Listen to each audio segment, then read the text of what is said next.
All right, what the F happened? This is going to be insane. We're going to be talking about cryptocurrency today. We're going to be talking about governments that are banning cryptocurrency. We'll talk about all stuff related to the markets, and you are going to learn what not to do in today's markets because it's all craziness. So what the F? Join us now.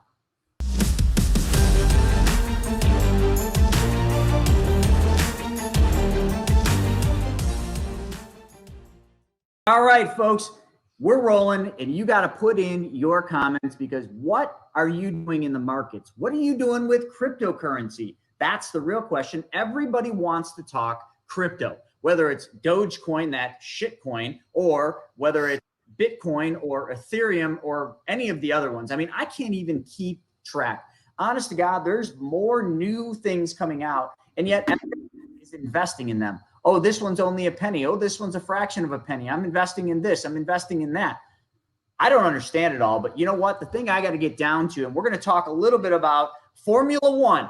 You know, everybody knows what Formula One is, one of the largest race, car events that there are out there. Formula One strikes a $100 million cryptocurrency sponsorship. So we're definitely going to talk about that. If on board and NASCAR's got Dogecoin on some of their race cars, we really got to figure out what is going on with this. So I want to know all of your comments. I want to know, are you investing in crypto? I actually want to know how many of you bought Bitcoin at 60,000, and I want to know how you're feeling right now. But we're going to talk about some strategies. We're going to talk about this Formula One deal. We're going to talk about UK, United Kingdom. Their financial regulators are barring a crypto exchange called Binance. But anyway, let's dive right into this cryptocurrency. I'm going to share my screen here, Stephen, and we're going to dive into what is going on with this cryptocurrency stuff here. There it is. So Formula One strikes a $100 million cryptocurrency sponsorship. There it is, the race car right on the screen. What are they doing? This deal is a global partnership and will provide Crypto.com a brand presence in the Formula One Sprint Series. So here's my problem with Bitcoin and all cryptos. Now, Bitcoin has a finite number of coins, but all of these different cryptos, they're all just something that was created digitally. There's nothing tangible behind them. When you invest in Apple or you invest in Microsoft or Tesla, there's factories, there's warehouses, there's offices, there's assets behind those companies. There's fundamentals behind those companies. That's the problem. Like Warren Buffett and Graham hate cryptocurrencies, period. They hate talking about them in every meeting for Berkshire Hathaway. They're talking about it in a negative sense because fundamentally, they can't make sense of it. And fundamentally, they look at it and they say, what is this? What are the assets? And why would we invest in that? Yeah. I mean, like you said, it's hard to keep up with. That's for sure. There's new altcoins coming out every day. The latest was the Shiba Uno. Somebody was talking about the other day. I was like, what in the world is that? It's another dog coin. So it just seems to be nonstop. And it's interesting. And someone just asked about this on Instagram. All these new coins, like, is there any substance to them? Are they going to be around? Well, here's the thing. Right now, any of you watching this, you can go out and you can create your own coin, literally. And then you can tell all your friends about it and they can tell all their friends. And if you get one or two influencers that start supporting it on one of their large Instagram pages or TikTok pages, boom, you got yourself a coin. You got yourself a crypto or an altcoin that you can actually go out and say has value. Now, is your altcoin worth $100 million, $100 billion? Well, that really depends on who wants to buy it. So when you look at Dogecoin, we all know is started as a joke. Okay, it was a joke, folks, and now it's worth more than Ford Motor Company. Now, if I were to pull up the fundamentals, the sheets, and all the balance sheets, the cash flow statements, the profit and loss statements of Ford Motor Company, I'm going to see lots of assets. I'm going to see a company that's been around a long time that has systems, processes, procedures, staff, and a heck of a company behind it. And then I go over here and I look at this other one, Dogecoin, and I look at it and I say, okay, Somebody says it's worth this. Somebody says it's worth that. There's this many coins out there. It's got a valuation worth more than Ford Motor Company. Why? Because people are buying into the hype. And, here, listen, let me give you a little bit of a history lesson here real quick. And Stephen, you remember this, you're old enough. The dot-com crash. I remember watching Super Bowl before the dot-com crash happened. This would have been late 1990s. You're watching the Super Bowl for the commercials because, come on, folks, you all watch Super Bowl partly because of all the great commercials, right? I'm a commercial guy, just not a football guy. Steven, I bet you any money you'd put game in there. I don't even watch the commercials. Going back to the Super Bowl, and just so everybody knows, Super Bowl commercials are not cheap. All I remember seeing are all these companies that I'd never heard of, that I'd never seen, that made no bloody sense. They were all these tech companies doing this or that or whatever they were doing. And they were all worth significant money. Tens, hundreds of billions of dollars these companies were worth because somebody cooked the books or somebody said that it was worth X. Now, how did they come up with valuations on those tech companies back in the day? Was it number of clicks? Was it number of free subscribers that subscribed for it? Was the number of paid subscribers that were subscribed to that? It was a variation of multiple things, but it wasn't based on any fundamentals. And then for any of you old enough or for any of you smart enough to actually Google the dot-com crash and read about this, you would find out that a lot of those companies were created to these massive industries, these massive companies based on absolutely nothing, a house of cards. And when the dot-com crash happened, boom, they were all gone just like this. That's right.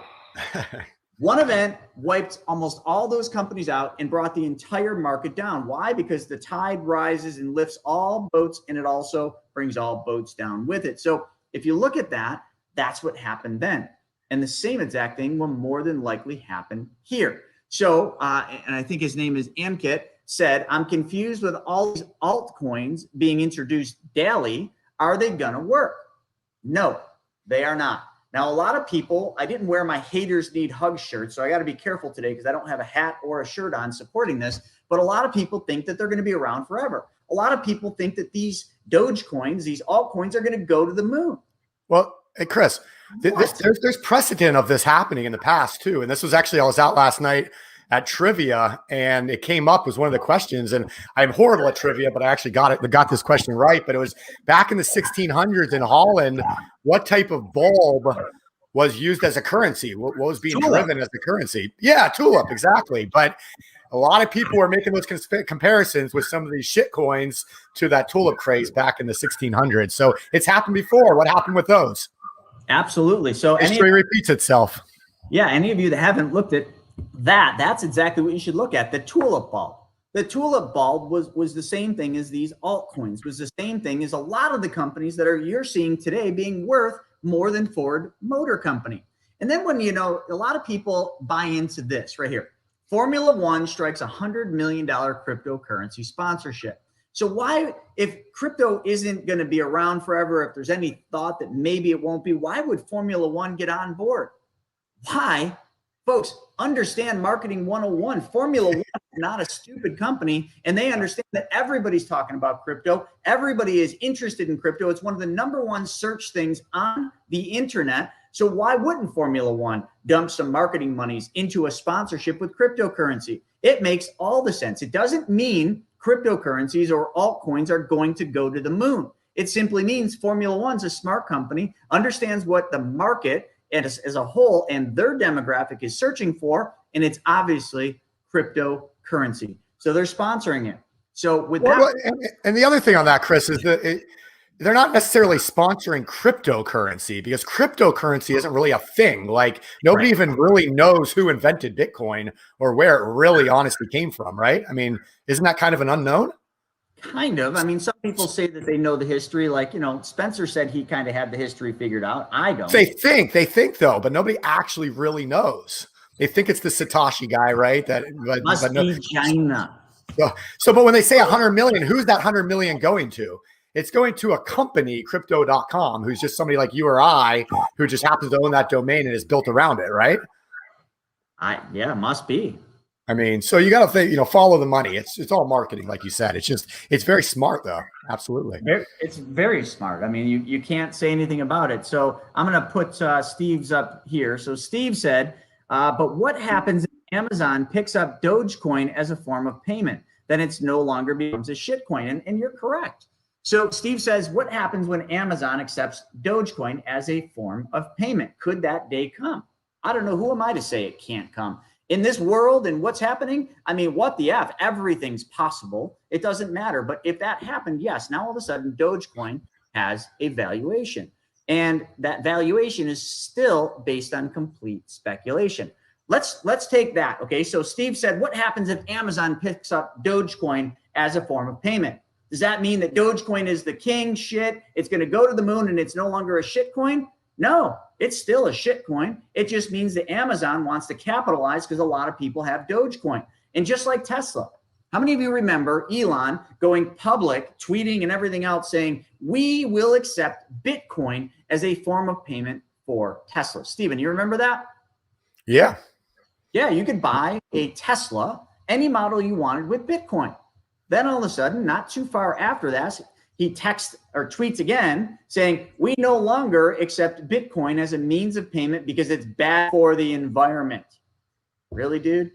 Bad for the environment. So launching spaceships into space and crashing about 100 or whatever, however many of them they crash, that's not bad for space or for the economy. That's not, or not the economy, I'm sorry, the environment. That's not bad when a spaceship full of fuel crashes in the ocean or when it explodes in the ocean. Anyway, all I'm sitting there trying to explain is it doesn't mean anything if Amazon accepts Dogecoin, except for now it actually has a means of exchange. Because what is money? Stephen, what is money actually? Means of exchange. That's it. It's a means of exchange. So what is money? Is money these $100 bills that we earn? Yeah, this is money. Money is anything. Money is Bitcoin. Money is shit coins. Money is this currency here, whether it's green, purple, pink, doesn't matter. Money is nothing more than something we use as a means of exchange. And money back in the day was nothing more than bartering. We exchanged goods and services, and that's how we did it. How much, quick? What? It's for the wife. Oh, 20 shekels. Right. What? Did it. And then we just put something like a gold coin, or, eventually it became into just a useless piece of paper. And you remember in Germany, back in the early 1920s, I believe it was, the German currency, the Reich, I can't remember what it was called. Do you remember what the German currency was back in the 20s? No. Well, whatever it was worthless. They kept printing and printing and printing more. So you had to fill a wheelbarrow up full of German money, wheel it over just to buy a loaf of bread. You've all heard that story. So what is money? A means of exchange. What is Dogecoin? Eventually, maybe another means of exchange. It's whatever somebody's willing to accept for something. So Stephen, thank you. Or Steve, thanks for your comment on that. I love it. Yeah, and for the record, Amazon is not accepting Dogecoin. Yeah. Let's be clear. Not happening. That's not going to happen. They're not accepting it as a means of exchange, and probably will not. But it's possible because. Steve, how are these coins coming out? So if I go to the store and buy something, can I pay with 1,000 different types of currencies? No. What sense does it make? So he's absolutely right. So let's just say you got a Coinbase account and you've got a whole bunch of coins in there. And you go into Walmart and you got to buy something that you need really bad. You're going to get some groceries. You're going to get some medicine for your cold and whatever else you got going on. Oh, and by the way, if you got a cold, it must be COVID. I don't know many people that have had a cold lately. Everybody and everything, like flu's gone. Like, I didn't know that, Stephen. Did you know that they eradicated the flu? It's completely gone. Congratulations. I know, like, I'm so proud. They finally got rid of the flu. Or did they? Is the flu now COVID? Did they just more? I don't know. Like, so many questions come to my mind. But hey, listen, for all intents and purposes, the flu is gone. Yes, I never liked that thing anyway. So we got rid of that. But, right here, like the same thing with all these different coins, you can't go into Walmart and pull out your Coinbase and start buying goods and services. So there's no means of exchange with cryptocurrencies, even if there was. So, and I can't because I got my phone up here with IG. Even if you could, let's just use Bitcoin. You walk into the store, and from the time you walk through the front door of Walmart to the time till you get back to the back to buy cat food and you get up to the cash at the checkout, your Bitcoin dropped 10%. So does that mean that your goods and services just went up 10%? Or does that mean your currency lost 10% value in the 10 minutes it took you to walk to the back of the store in the front? The volatility is way too high. And how do you regulate that? How do you basically make it so that cryptos, shitcoins, or Bitcoin are on a level playing field? I'll tell you, look at what the government did. They will ban it. And I don't know if this will happen. They will ban it. They will put a steady value on it, and they will control the value of the coins. And any of the shit coins will simply be something traded on the secondary market or the black market, or any of the dark pools, where things are traded with alternate things. That's what's going to happen. Yeah, and that's happening. I mean, China's banned mining, I believe, right, of Bitcoin and whatnot, and now they're coming out and saying they're creating their own state-sponsored cryptocurrency. And I saw some articles on CNBC this morning talking about that, how that probably would not be a good thing for the world. So it's happening. I mean, a lot of talk of the digital cryptocurrency for the United States and moving to digital dollars and all that. I mean, when that happens, watch out existing cryptos like Bitcoin, because they're not going to compete. They're going to bulldoze you. Absolutely. And if China does this and they start doing that, and they create their own standard digital currency and they ban everything else, you don't think other countries are going to take, and follow suit? Absolutely. Will they? No. But will big ones? Yeah. Will Russia? Will China? China's already kind of doing that. But will EU follow? Will US follow? It's interesting. We're going to find out, and it's probably going to happen much quicker, because based on the news, we're seeing things happen very quickly because they're trying to regulate it as it gets more and more popular. If you don't think the government's got the all-seeing eye watching this, saying, hey, we got to figure this out. And how would they do it? Well, I don't know. How'd they do it with gold? Steven, you remember what they did with gold? They just banned it. They made it illegal to own gold. Trade all your gold into Fort Knox, and we're going to basically give you X amount of dollars per ounce of gold. And here we go. And that's how they did it. And that's more than likely how they'll do it here. But will everybody turn it in? No, absolutely not. So what will happen to the value if they don't turn it in? I don't know. We're about to find out. But is Bitcoin going to go to 120,000 like so many people thought? I don't know, maybe. There's a whole bunch of I don't knows, but those I don't knows come with unnecessary risk. And this is What the F Happened, a weekly show where we talk about what happened in the week the week past, and you then comment. So we're loving this stuff because, hey, this is What the F Happened, folks, a weekly show where we talk about the market in review, and we have some fun with it, making fun of what's going on out there. Because really, there's nothing else to do but make fun of what we see going on, because it's literally complete nonsense.